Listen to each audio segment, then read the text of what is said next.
ẹ wo yẹ̀yẹ́ tí wọ́n lọ ṣe nìbàdàn. Yẹ̀yẹ́ náà lọ ṣe nìbàdàn. Yẹ̀yẹ́ ni ẹ wo yẹ̀yẹ́ tó lọ ṣe nìbàdàn.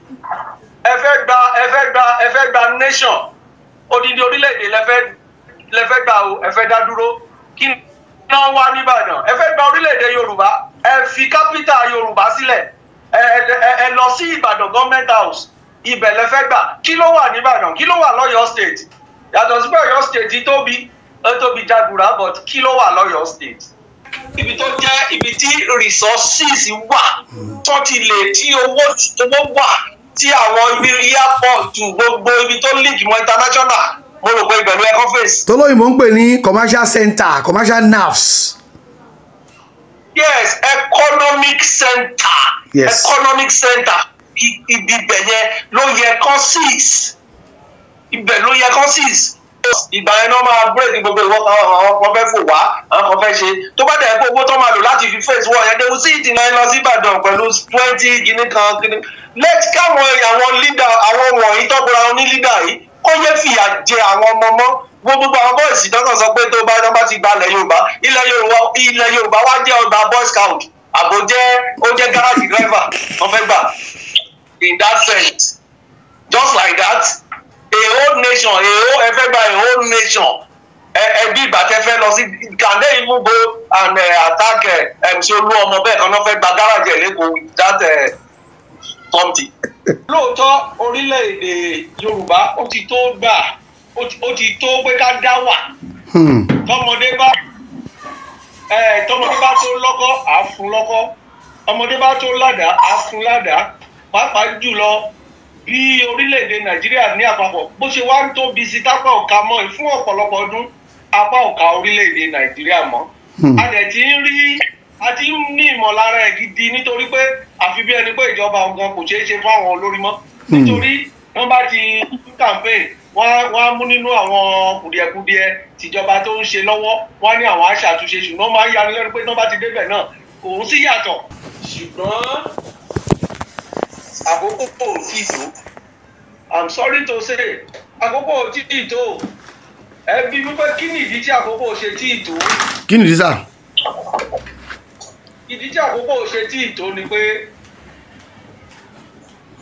níbi tí wọ́n bá ti fẹ́ ṣerú afẹ́gbà òmìnira ni that is independence ilẹ̀ Yorùbá fẹ́ gba òmìnira now afẹ́gbà òmìnira ká lọ dúró gẹ́gẹ́ bí orílẹ̀-èdè àwọn àgbààgbà wa àwọn tó ní ọlá yẹn àwọn tó ní resources yẹn wọn ò fọwọ́ sí wọn ò lọ́wọ́ sí nítorí wípé ọ̀pọ̀lọpọ̀ àwọn tí ìbá dìde gẹ́gẹ́ bí leaders Yorùbá gẹ́gẹ́ bí aṣíwájú Yorùbá gangan wọ́n wà nínú òṣèlú ti orílẹ̀-èdè Nàìjíríà ní àpapọ̀ ọ̀pọ̀lọpọ̀ àwọn tí ìbá dìde láti support láti àwọn gangan tó yẹ kó jà fún kinní wọn ò rí pé ó tó àsìkò láti jà fún.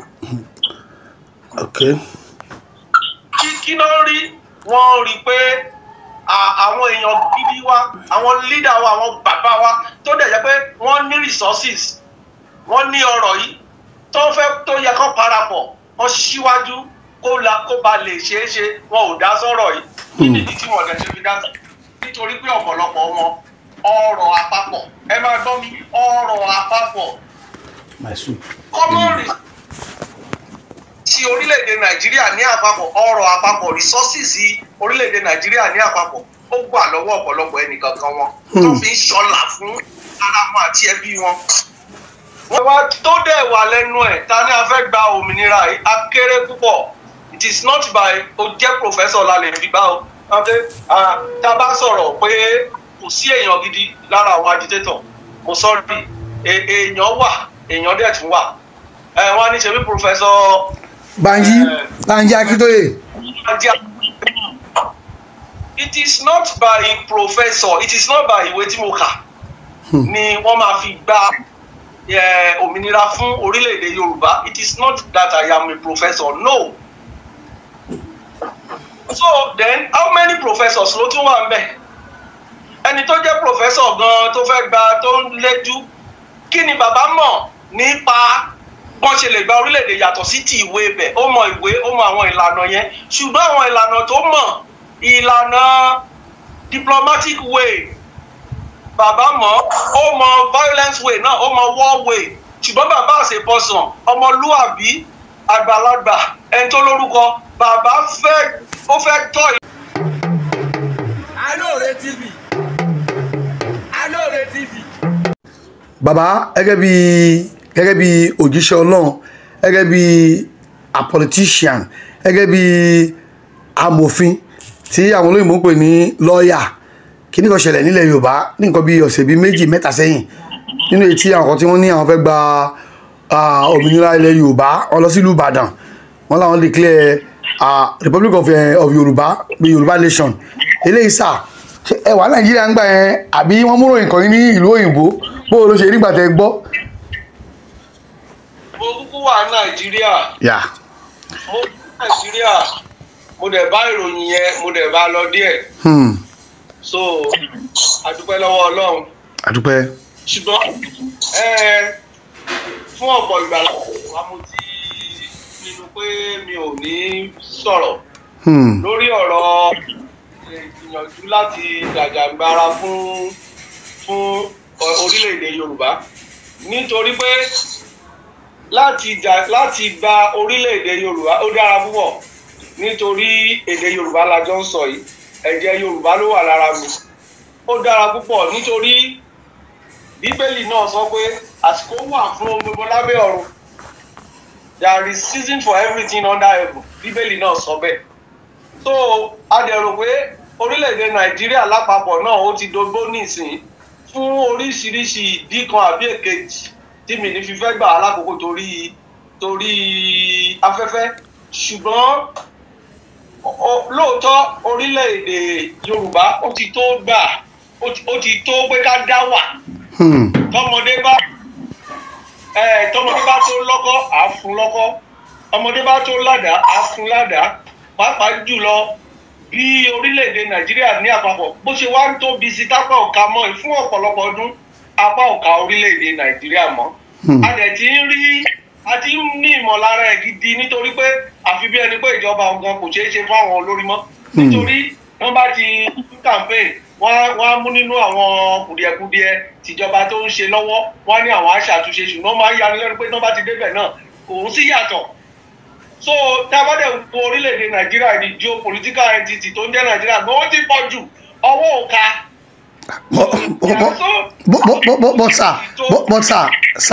sà àtò Amẹ́ríkà. àtò Amẹ́ríkà. àtò India. àtò Amẹ́ríkà ṣùgbọ́n ìjẹ́ àwa gẹ́gẹ́ bí ọmọ Nàìjíríà tí n bá sọ pé àwa ó bẹ̀rẹ̀ látòrí gbogbo àwọn tó ń ṣe àkóso tó ń ṣèjọba tó ń lórílẹ̀‐èdè Nàìjíríà títí dórí èmi fúnra mi títí dórí Alhaji Adéròhun Kazeem àwa ọmọ orílẹ̀‐èdè Nàìjíríà àtò Amẹ́ríkà ṣùgbọ́n ìjẹ́ afárabalẹ̀ láti ilé ìmọ̀ àti ọpọlọ bíi tàwọn Amẹ́ríkà bí ìjẹ́ ajólóòótọ́ àti olùfẹ́ ara wa sí ara wa bíi tàwọn Amẹ́ríkà bí. Ibi tí kò bá ti sóòótọ́ pàápàá jùlọ lọ́wọ́ àwọn tí àkóso ìjọba máa ń bọ́ sí ìdàgbàsókè orílẹ̀-èdè yẹn ó ṣòro. Kí orílẹ̀-èdè lè tura kó tùbà fún àwọn ọmọ orílẹ̀-èdè yẹn ó ṣòro. Ní Bíbélì wípé òdodo ní orílẹ̀-èdè lékè òdodo dà lórílẹ̀-èdè Nàìjíríà.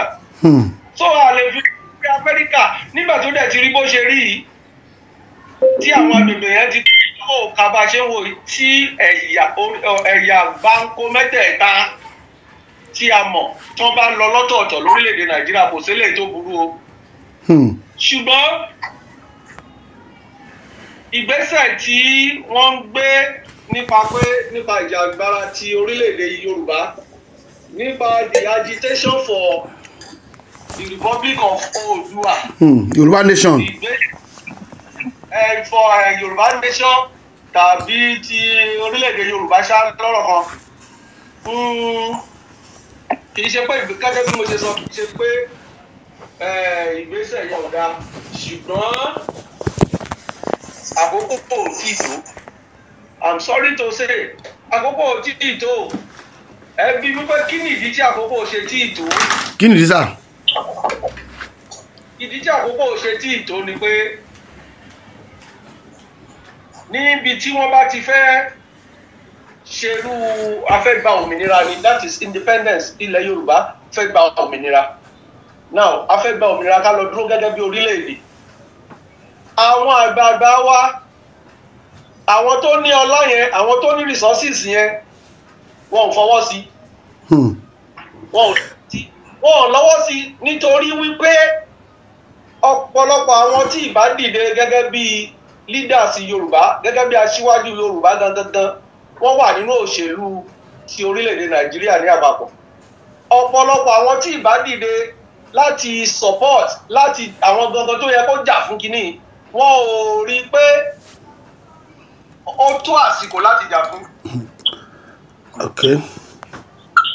kí ló rí wọ́n rí pé àwọn èèyàn gidi wa àwọn leader wa àwọn bàbá wa tó dẹ̀ jẹ́ pé wọ́n ní resources wọ́n ní ọrọ̀ yìí tó fẹ́ tó yẹ kó parapọ̀ wọ́n síwájú kó ba lè ṣeé ṣe wọn ò dá sọ́rọ̀ yìí kí nìdí tí wọ́n dẹ̀ ṣe fi dá sí nítorí pé ọ̀pọ̀lọpọ̀ wọn ọrọ̀ àpapọ̀ ẹ máa gbọ́ mi ọrọ̀ àpapọ̀ kọ́mọ́rì ti orílẹ̀-èdè Nàìjíríà ní àpapọ̀ ọrọ̀ àpapọ̀ resources orílẹ̀-èdè Nàìjíríà ní àpapọ̀ ó gbà lọ́wọ́ ọ̀pọ̀lọpọ̀ ẹnìkankan wọn tó fi ń ṣọlá fún ara wọn àti ẹbí wọn.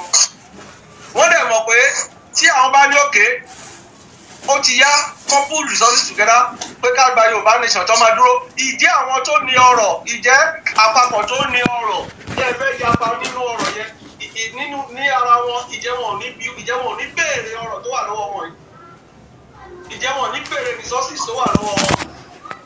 ó dá kí n má ṣẹnu kò kó lè yí àwọn olùbá wa lọ kó lè yí àwọn olùwòran kí n má ṣẹnu kò.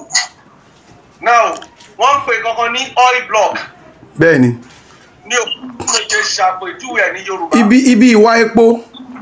ibi ìwà epo. àwọn ìletò agbègbè ìwà epo láwọn ibi tí epo crude oil láwọn ibi tí wọ́n wà lórílẹ̀‐èdè.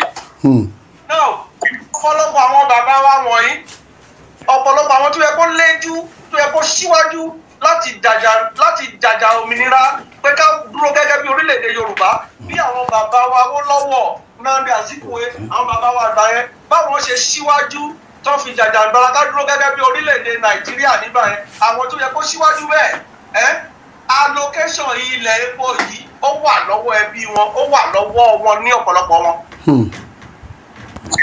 ṣé nígbà tí wọ́n bá wá jàjàǹgbara tí wọ́n wá lọ sọ́tọ̀ sílẹ̀ Yorùbá tí ilẹ̀ Yorùbá ò dẹ̀ lépo ṣé àwọn tó ti ṣé àwọn tẹ́ fi wọn ní bèrè resources wọn lọ́wọ́ wọn. wọ́n béèrè. resources wọn ṣe ní agbègbè wọn.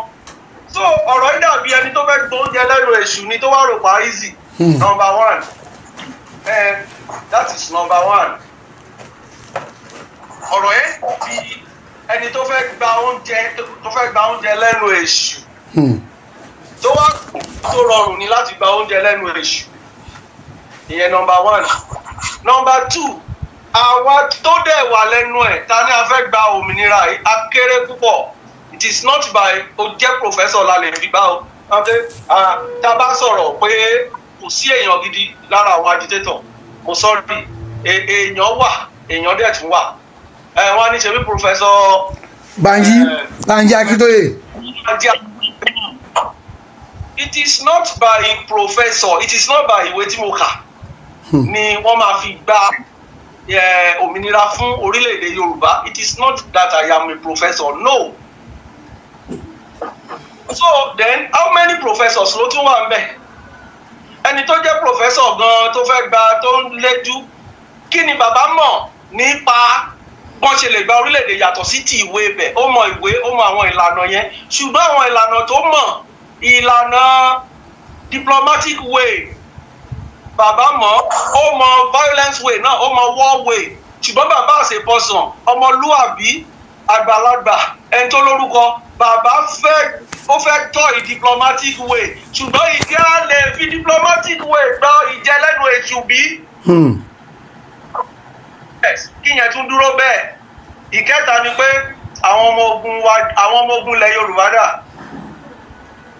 nílẹ̀ Yorùbá gẹ́gẹ́ bí ohun èlò ogun àti ọmọ ogun kí la ní nílẹ̀ Yorùbá yàtọ̀ sí pé àwọn sójà ìjọba tó wà ní báràkì ìjọba ní àwọn ilẹ̀ Yorùbá tó jẹ́ pé àwọn wọ̀nyẹn ganan máa rán síta tó máa kó wa ẹ wo bébí ẹ wo yẹ̀yẹ́ tí wọ́n lọ ṣe nìbàdàn. yẹ̀yẹ́ náà lọ ṣe nìbàdàn. yẹ̀yẹ́ ni ẹ wo yẹ̀yẹ́ tó lọ ṣe nìbàdàn.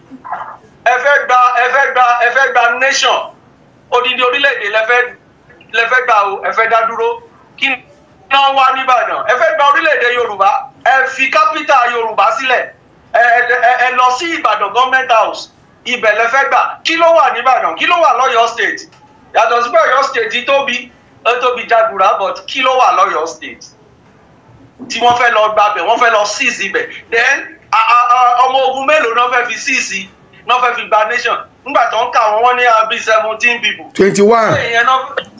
bí 21 people brother kọ́lọ̀ màṣánù ṣé 21 soldiers tó yẹ kó bíi mẹ́ta ló ní ìbọn dání nínú wọn camouflage ìsọ́nù wọn ṣé àwọn ló máa fèsì can they even face a guard or let me say a team of police patrol a team máa ń gbé kí n sọ pé guard of soldier a team of police patrol. A team of police patrol must comprise. A team of police patrol at times comprises of an inspector, sergeant, corporal, lance corporal. Bẹ́ẹ̀ yẹn wọ́n máa a team nísìnyí at times nítorí pọ́físà ti pọ̀ báyìí tí ò dẹ̀ sí kínní wọ́n ti ń rí súpò lára patrol báyìí. Wọ́n á dàbí márùn-ún. Yes, ṣé àwọn wọ̀nyẹn gbogbo wọn ló dẹ̀ máa gbé bọ́dá ní o? So can the 21 soldiers of kí lorúkọ obìnrin Abiola Onitiri can the 21 soldiers tó fẹ́ lọ fi gba a whole nation can they even face the 5 men of police patrol tí gbogbo wọn ní ìbọn dání tó yẹ pé àwọn sójà tiẹ̀ méjì péré ló gbé ìbọn dání ṣé wọ́n tún mọ̀ ọ́ lò gan. bóyá wọn lóògùn bóyá wọn ní ayẹta bóyá wọn lóògùn àtayẹta. oògùn dà ṣé oògùn dà ó kàn jẹ́ pé ṣe rí social media ni ibi yìí mi ní fẹ́ sọ̀rọ̀ much nípa ti ògùn yẹn nítorí pé ká má ti wá tú àṣírí ara wa sọ́wọ́ àwọn Fúlàní. ẹ káàárẹ̀ ẹ kú làákàyè ẹ ṣeun. ìlàní ok náà wọ́n wá lọ fèsì Ìbàdàn ohun tí mo ṣe sọ pé yẹ̀yẹ́ báà náà ṣe wọ̀nyẹn ni o àti pé tí mo ní gbogbo àwọn tó ń plan ẹ̀ gan. bàbá sà ká tó tẹ̀síwájú sà ẹ sọ kí nìkan lẹ́ẹ̀kan ẹni wọn ò lọ sí kápítà níbo ni kápítà Yorùbá. God bless you sir. o fẹ́ gba òun náà mo ń tẹ̀síwájú. now téèyàn bá fẹ́ gba orílẹ̀-èdè mo rò pé ibi tí ó jẹ́ center ibi tí resources wà tó ti lè tí owó wà tí àwọn ibi airport gbogbo ibi tó link mọ́ international mo rò pé ìbẹ̀rù ẹ̀kọ́ face. tolóyìnbó ń pè ní commercial center commercial nerves. yes economic center. Yes. Economic center ibi bẹ̀yẹn ló yẹ kán seize ibẹ̀ ló yẹ kán seize Èkó ló yẹ kán face Lagos ló yẹ kán kọ́kọ́ seize tó bá seize Lagos ìgbà yẹn náà máa break gbogbo ìwọ àwọn kan fẹ́ fò wá àwọn kan fẹ́ ṣe tó bá dẹ̀ pé owó tó máa lò láti fi face wọ́n yẹn they will see it in Lagos bọ́ ẹ lọ sí Ìbàdàn pẹ̀lú 20 guinea kan let káwọn àwọn leader àwọn wọ̀nyí tọ́kùnrin àwọn ní leader yìí kó yẹ fìyà jẹ àwọn ọmọ mọ́ gbogbo àwọn boys dọ́kàn sọ pé tó bá ti gba ilẹ̀ Yorùbá wá jẹ́ ọgbà boy scout àbò ó jẹ́ garage driver wọ́n fẹ́ gbà in that sense just like that a whole nation ẹ fẹ́ gba a whole nation ẹbí ìbàtẹ́ fẹ́ lọ sí can they even go and attack ṣe olú ọmọ bẹ́ẹ̀ kan náà fẹ́ gba garage ẹ̀ lẹ́kọ̀ọ́ with that something so wọ́n kàn ń fi wá ṣe then some people collect àwọn ṣe àwọn people here just believe they are having their way wọ́n kàn láwọn ọ̀nà tiwọn láti rọ́ọ̀bù house àwọn tó wà government and be seeing something ní gbogbo the secret òótọ́ tó sì wà ń bẹ̀ nìyẹn we are not right ìran wa yìí kan generation tiwa ẹ̀kọ́ ló máa gba Yorùbá yẹn generation tiwa ẹ̀kọ́ ká má kọ̀ pé tanra wa torí pé kí ni àwọn tó wà ń bẹ àwọn generation ti wà iná wà ní power ní Nàìjíríà tí wọn dẹ̀ rí reason láti support and they cannot support because they are feeding from the system. They are feeding from the system. Ẹ lè fẹ́ gbóúnjẹ lẹ́nu àwọn alágbára ẹ̀yin ò dẹ̀ lágbára kankan. Tó la fẹ́ gbé gbà. There is no way we can have this in a diplomatic way. Never.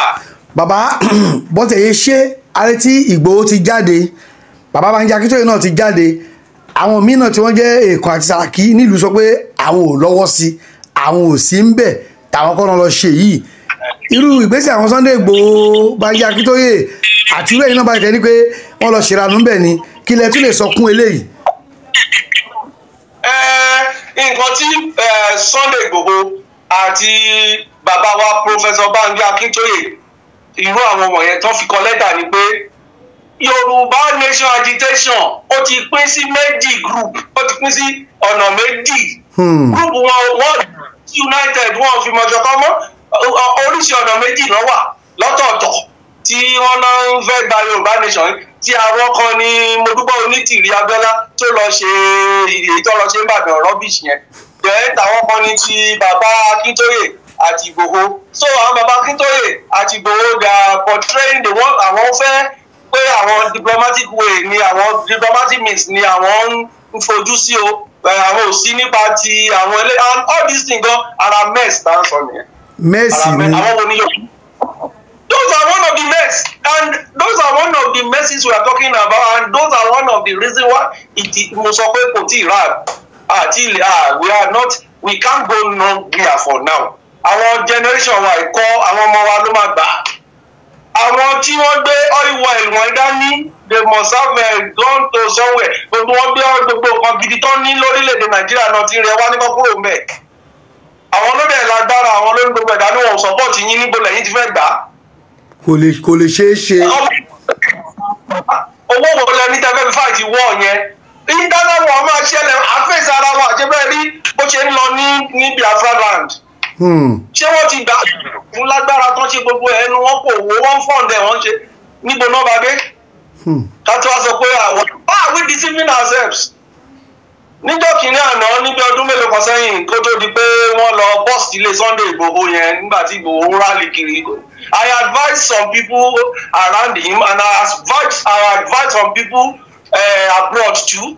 But look, let us find a political means. Ká máa fi grow ara wa, ká máa fi grow ara wa so that at the end of the day, later in the years we can strike. But wọ́n gbọ́. Wọ́n fẹ́ gba Yorùbá nation kí lẹ ní àwọn olóṣọpọ̀ tí àwọn olówà lẹ́yìn yín. Let us be sponsoring our people in the power. Èdè làwọn tá lọ rep, àwọn tá lọ senate, àwọn tá da governor. Let us do that from there. I need little power. Power wo ló wà behind? Which power ló wà behind àwa tó fẹ́ gba Yorùbá nation? Thanks.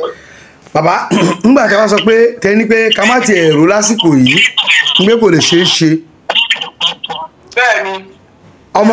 ọmọ akọ́ wà ń bẹ̀ báyìí Bọ́lá Tinubu ni ẹni tí ó ń darí lọ́wọ́lọ́wọ́ báyìí ìmọ̀ lẹ́fẹ́ gba àwọn ọmọ Yorùbá nípa ọ̀rọ̀ Yorùbá nation yìí ẹni tó ń darí náà ọmọ Yorùbá ni ṣé kò yẹ ká sinmi lásìkò yìí ni.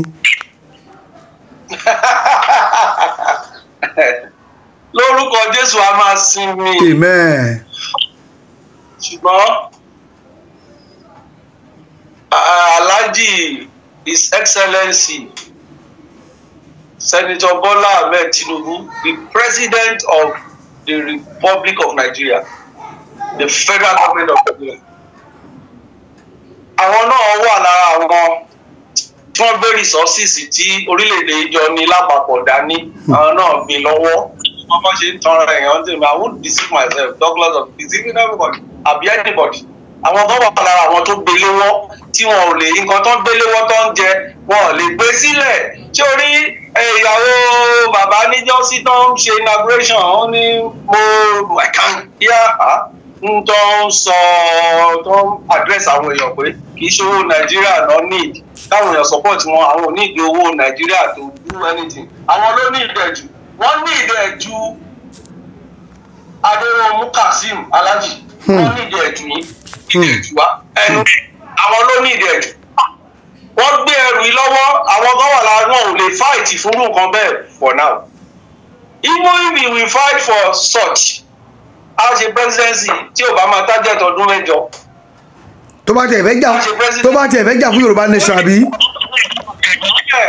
bóyá tọ́nà bá fẹ́ lò ṣá fún wa bóyá ó lè wá máa listing o nígbà tí ọdún kẹjọ ẹ bá ń kù bí ọdún méjì kó torí kó tẹnu gbépo òun bóyá ó lè máa listing o pé tó bá jẹ́ ẹni tó fẹ́ fi orúkọ rere sílẹ̀ bíi tàwọn Awólọ́wọ̀ bíi tàwọn bàbá wa ṣáájú tó gba independence wa àwọn bàbá wa ti sìn wọn rẹ́dí àti fi orúkọ rere kankan sílẹ̀ àwọn leader wa ìsìn àwọn náà rẹ́dí àti stand out wọ́n ti fi legacy kan. Alore TV nílé nílé òkúre ẹ máa wò ó ètò tó kọ́ni lọ́gbọ́n ètò tó kọ́ni lóye ní gbogbo àgbáyé ẹ máa wò ó Alore ẹ máa wò ó.